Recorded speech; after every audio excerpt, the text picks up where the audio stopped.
¿Alguna vez has escuchado sobre la epopeya de Gilgamesh o el relato de Utnapishtim y no has sabido qué pensar al respecto? Pues mira, hoy vamos a hablar de este tema. Saludos y qué bueno que estás con nosotros. Escuchas el podcast de Verdad y Fe, donde equipamos embajadores de Cristo. En este podcast recibirás herramientas útiles que te ayudarán a defender el Evangelio. Para más información, búscanos en las redes sociales como Verdad y Fe o en verdadyfe.com. Saludos y bienvenidos a este nuevo episodio de Verdad y Fe. Yo soy Rick Lipset y hoy quisiera tomar el tiempo para hablar sobre lo que significaría que la epopeya de Gilgamesh haya sido escrita tiempo antes de los relatos bíblicos. ¿Y qué significaría esto para la inspiración divina de las escrituras? El relato de la epopeya de Gilgamesh o el relato de Utnapishtim viene siendo un relato donde se presenta un diluvio muy parecido al diluvio que encontramos en el Antiguo Testamento, en el libro de Génesis.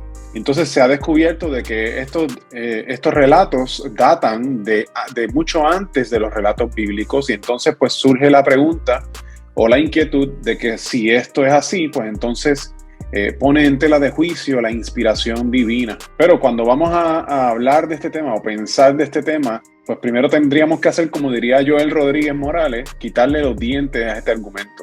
El primer punto que tenemos que ver es la diferencia en los relatos. El segundo punto es el propósito de la redacción del mismo. El tercer punto es cómo funciona la inspiración bíblica. Y el cuarto punto ¿es aceptado que los autores bíblicos usaran fuentes? Así que para hablar del primer punto, es interesante que el diluvio bíblico vino al lugar gracias al pecado de la humanidad, según el relato bíblico. O sea que Dios miró a la humanidad y vio que su pecado había llegado a tal nivel donde Él tenía que eliminar el pecado sobre la faz de la tierra, así que envió un juicio suyo de forma de este diluvio que iba a terminar con las personas pecadoras del mundo.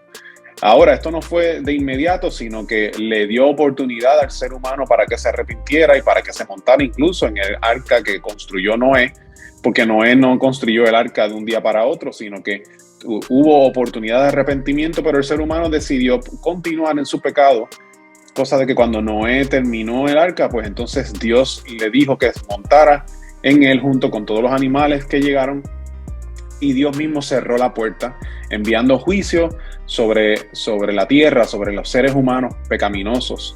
Y esto entonces apunta a la santidad de Dios, a la justicia de Dios, a que con Dios el tema de la santidad es algo muy, muy serio.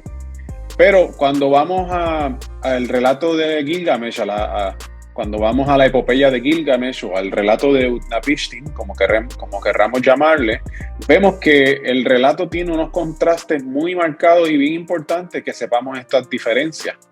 Porque para la epopeya de Gilgamesh, lo que está sucediendo es que hay una intención de lograr la inmortalidad. O sea, Gilgamesh emprende en esta travesía para buscar a Utnapishtim, que es un ser humano que había logrado la inmortalidad.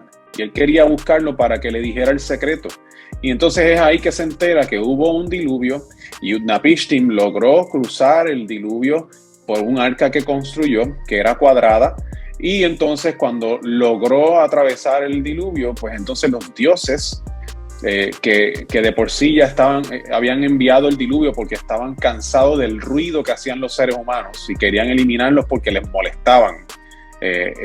Pues entonces como Utnapishtim logró cruzar, pues le dieron inmortalidad como premio. Y entonces pues Utnapishtim le explica a Gilgamesh que esto fue un evento de una sola vez, cosa de que esto no se repite, por lo tanto Gilgamesh no va a lograr la inmortalidad.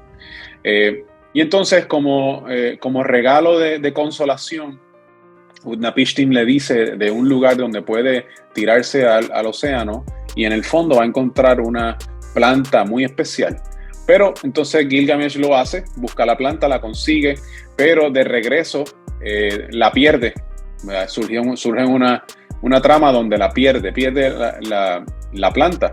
Así que se va peor de como llegó originalmente donde Utnapishtim, porque también había muerto su amigo. Así que perdió su amigo, perdió el regalo, y lo único que obtuvo de esta travesía fue información. Así que fue una pérdida de tiempo.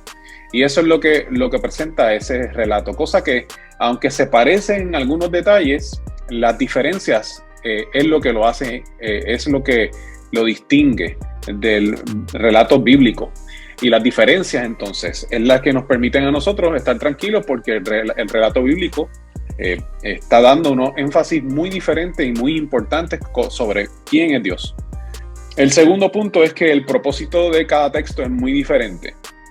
Y entonces la Biblia constantemente nos muestra la santidad de Dios y cómo por su gracia Él escoge, ¿verdad? Y cuando Él escoge, entonces Dios muestra su gracia y su amor para sus escogidos. Y entonces sus escogidos son aquellos, en este relato del diluvio en la Biblia, es aquellos que habían confiado en Él. Y porque habían confiado en Él, eran considerados justos. Porque la Biblia habla de que para ser justos necesitamos tener fe en Dios. O sea que la justicia para nosotros viene cuando nosotros confiamos absolutamente en Dios y nos entregamos a Él por completo. Así que eso significa que Noé tenía este tipo de relación con Dios y por eso es considerado justo delante de Dios. Pero cuando termina el relato, Dios promete que esto no lo va a volver a hacer, sino que va a extender misericordia y gracia. Y entonces pone una señal, un símbolo sobre los cielos, que era un arco, el arco de guerra de Dios, ¿verdad? Que nosotros lo conocemos como el arco iris. Y este arco de guerra apuntaba a que de ahora en adelante el ser humano no iba a recibir esta ira de Dios de la manera en que la recibió en el diluvio. De hecho, apunta incluso a la redención futura que se dio en el Hijo de Dios, en Jesús, porque entonces ahora el arco está apuntando hacia arriba, cosa de que el arco de guerra de Dios está tensado hacia arriba y la flecha hacia donde va a ir es hacia Dios mismo. Contrario a la epopeya de Gilgamesh, que su propósito es muy diferente. Es una búsqueda humana de la inmortalidad. No tiene que ver nada con la santidad, no tiene que ver nada con tener una relación con Dios, no tiene que ver nada con pecado. De hecho, los dioses, la razón por la cual enviaron el diluvio es porque están cansados, les molesta los seres humanos, pero no les molesta porque son pecadores, sino les molesta porque son ruidosos y quieren eliminarlos porque les molestan.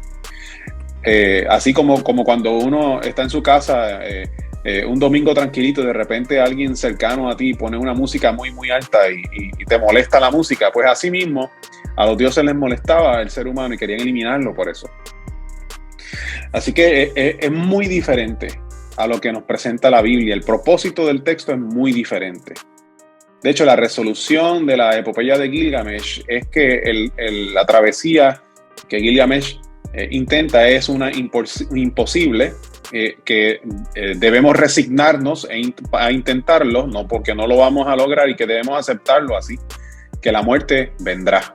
El tercer punto es cómo es que funciona la inspiración bíblica, y necesitamos recordar que para el cristiano la inspiración bíblica no es que Dios dicta la palabra y se escribe palabra por palabra lo que Él dictó, sino que el ser humano escribe dejándose llevar por su estilo, por su conocimiento y todo lo demás, pero los autores bíblicos fueron impulsados por el Espíritu Santo para que escribieran lo que escribieron, a través de su estilo, a través de sus propias palabras, a través de su manera de expresarse, a través de lo que ellos escriben. Pero es el autor entonces bíblico que fue inspirado por Dios para hacer esta tarea de escribir.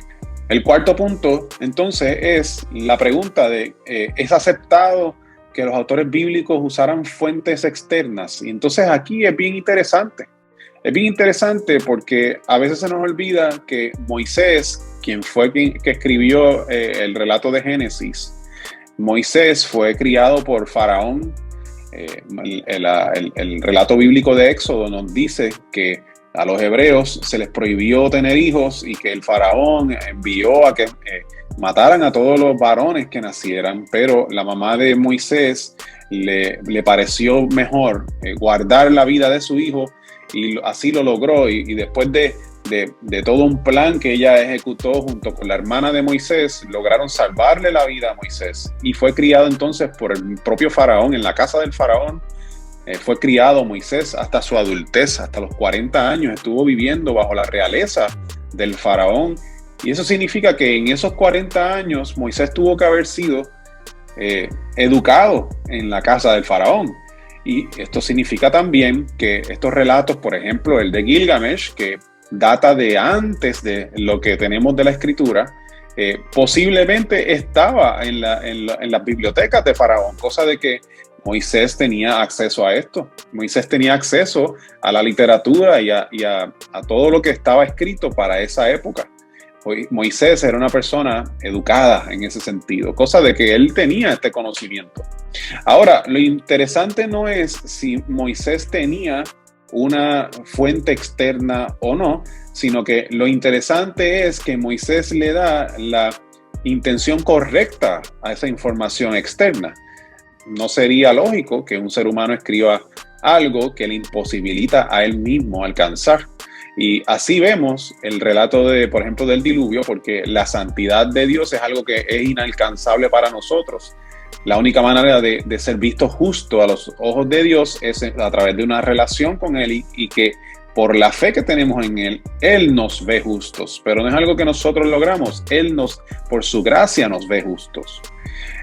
Pero los autores bíblicos sí pueden tener fuentes donde ellos se dejan llevar para sus escritos. Con eso no hay ningún problema. Ahora, lo que es importante recordar es que no es la fuente que ellos utilizaron lo que fue inspirado por Dios, sino lo que ellos escribieron es lo inspirado por Dios. Y esto lo vemos en varias ocasiones en la Biblia. Si recordamos, en el libro de los Hechos hay un momento donde Pablo cita a unos poetas que no eran ni judíos, eran gentiles. Y él cita y está allí en la escritura. Y eso no significa entonces que estos poetas escribían de parte de Dios, sino que lo que Pablo utilizó y que está escrito en nuestras Biblias, eso es lo inspirado por Dios, y Dios lo hizo a través de Pablo. Y que lo redactó Lucas, ¿verdad? Pablo lo dijo, Lucas lo redactó.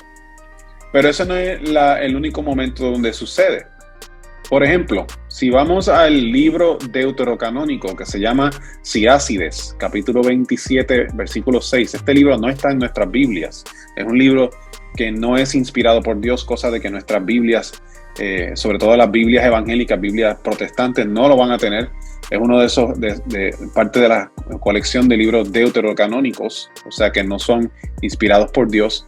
Y Sirácides 27:6 dice: los frutos de un árbol mostrarán si fue bien cultivado. De igual modo, las palabras de un hombre dan a conocer su fondo.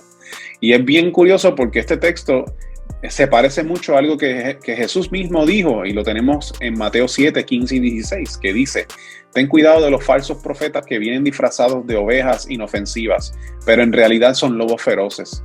Puedes identificarlos por su fruto. Mira la similitud ahí. Puedes identificarlos por su fruto, es decir, por la manera en que se comportan. ¿Acaso puedes recoger uvas de los espinos o higos de los cardos?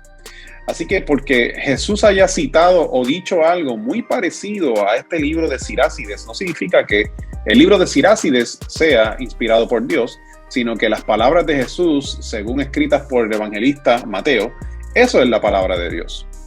Y esto está bien que suceda, no hay ningún problema con eso. Si quieres saber más sobre esto de los libros deuterocanónicos, hace un tiempo atrás hicimos un episodio que se llamó Si los libros deuterocanónicos fueron citados, ¿son inspirados? Así que te invito a que puedas ir a nuestro YouTube o a nuestro podcast para que escuches o veas este episodio anterior. Así que cuando consideramos relatos como estos sumerios de la epopeya de Gilgamesh, de estas naciones del cercano oriente cerca de los hebreos, que datan de antes de la Biblia, aunque tengan textos que se asemejan mucho a lo que dicen nuestras Biblias, lo que necesitamos ver mucho más que las similitudes son las diferencias y ver cuál es la intención que hay detrás de la redacción de este texto. y recordar cómo es que funciona la inspiración bíblica, y también recordar que como la inspiración bíblica no es que Dios dicta, significa que el autor bíblico sí tenía la oportunidad de utilizar fuentes externas a lo que estaba presentando. Espero que este tema haya sido de gran bendición para ustedes. Mi nombre es Rick Lipset. Recuerda que puedes encontrar nuestro Ministerio de Apologética Cristiana en verdadyfe.com. Puedes enviarnos tus preguntas a preguntas@verdadyfe.com. Estamos en las redes sociales, tenemos nuestro podcast, tenemos una página en YouTube que puedes darle a la campanita para que te lleguen cada vez que hacemos un video nuevo, te llegue la notificación. Y tenemos también nuestra tienda de mercancía en verdadyfestore.com, donde consigues mercancía como esta camiseta que estoy utilizando hoy, que dice Dios existe, pero tenemos muchas otras mercancía allí disponible que te ayudará a tener conversaciones importantes con la gente que te ven. Tu compra va a ayudar a nuestro ministerio a que pueda continuar. Eso es todo por hoy. Dios les bendiga y les veo en la próxima ocasión. Saludos. ¿Qué te pareció el tema de hoy? Déjanos tu comentario o pregunta en nuestra página de Facebook Verdad y Fe. Oramos para que este podcast sirva para darte herramientas útiles que te ayudarán a defender el Evangelio. Para más información, búscanos en las redes sociales como Verdad y Fe o en verdadyfe.com. Gracias por estar con nosotros.